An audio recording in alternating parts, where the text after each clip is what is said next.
somebody, no. She's in arrangement.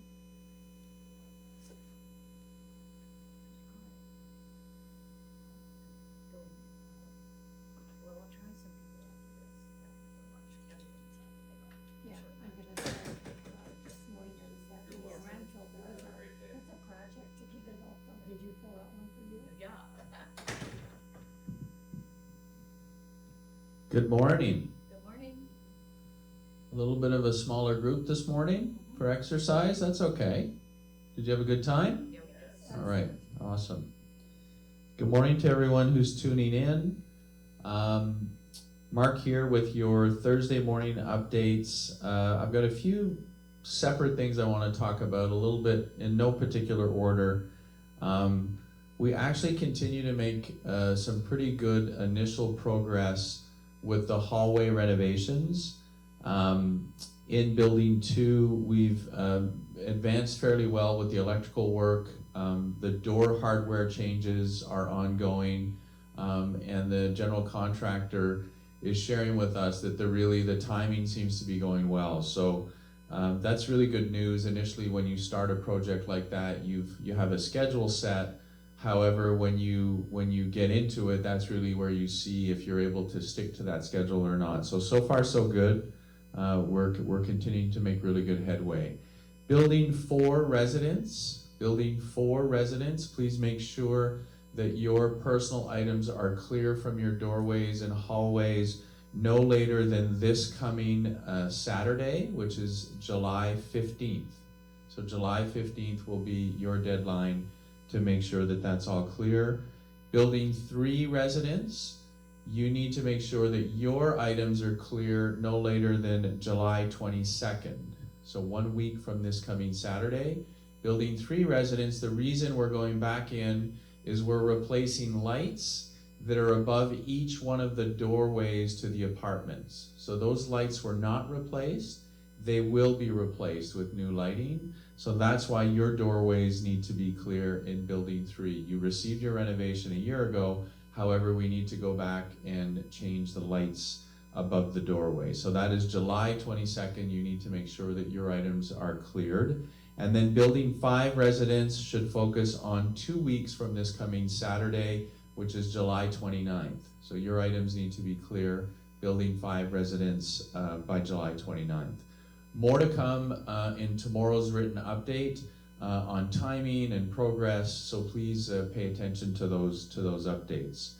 On the building 5 front with the roof, we're almost complete. There was some detail work that was completed over the last couple of days, more cosmetic type work. They still need to tweak that a little bit, so I do not have a definite date yet when all of the scaffolding will go away. I'm being told as of this morning that it might disappear tomorrow.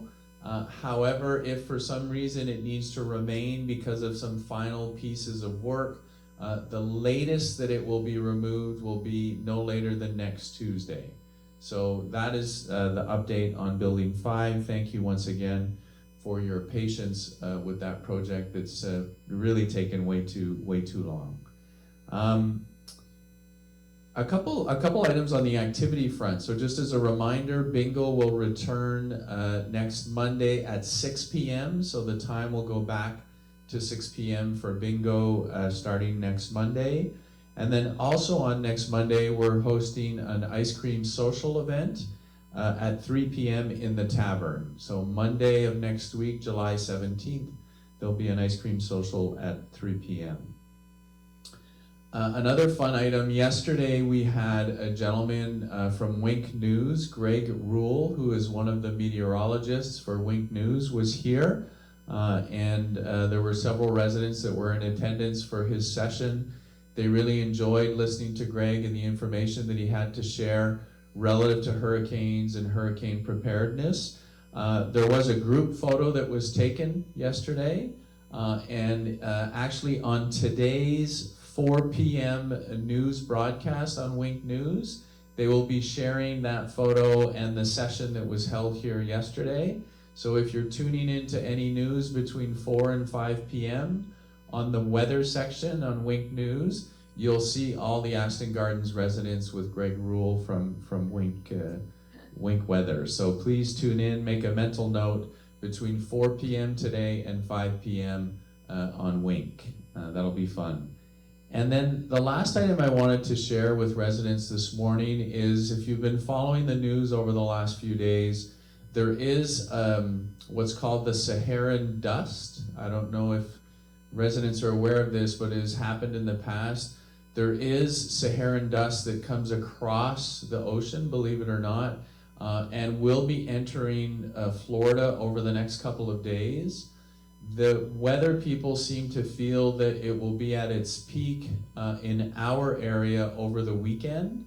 So if you do have any respiratory challenges or issues, it might be a good idea to be careful with that going outside. So basically, it'll create a bit of a haze, and the dust will actually, there'll be some dust particles in the air, and it is not the best situation for individuals that might have a respiratory challenge. So be aware of that over the next couple of days, with the peak time seeming to be this coming weekend, Saturday and Sunday. To follow more closely, please stay tuned to your news, and they will absolutely update you. If we have any updates from now until tomorrow, we'll provide those in our written update, which we'll produce tomorrow, Friday. Those are the items I wanted to share this morning. Have a fantastic day today. Please get out, get some exercise. Always better to do it in the morning before the afternoon rain, and enjoy your day, and I look forward to seeing everyone around the community. Have a great day.